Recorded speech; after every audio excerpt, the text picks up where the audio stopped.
আমার কোন প্রিয় মানুষের স্পেশাল আয়োজনে অ্যাটেন্ড করার জন্য 7 সমুদ্র পাড়ি দিয়ে কোথায় চলে গেলাম সেটাই শেয়ার করব আজকের ব্লগে। ফ্ল্যাশব্যাক।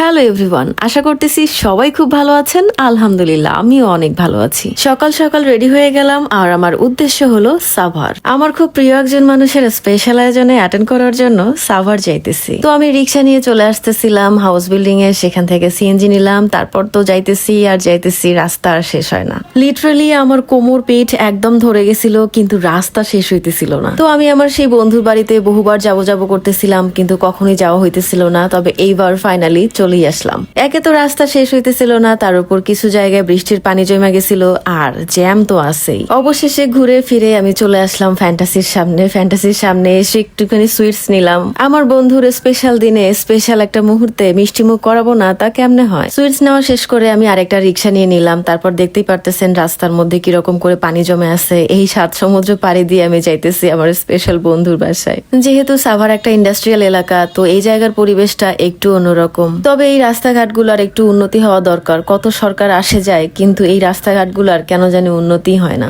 সাভারে এসে আমার মনে পড়লো আমাদের ওইদিকে উত্তরখান দক্ষিণ খানের রাস্তাগুলো কাইন্ড অফ এরকম। তো ফাইনালি চলে আসলাম আমি আমার প্রিয় একজন মানুষের বাড়িতে, আমার বন্ধু নাফাইসা নিশা, যাকে সোশ্যাল মিডিয়ায় আপনারা অনেক চেনেন, অনেক ভালোবাসেন। তো এইখানে আমি কেন আসলাম আর এসে কি কি করলাম সব থাকবে পরের ব্লগে। এখনকার মতো বাই বাই, আল্লাহ হাফেজ।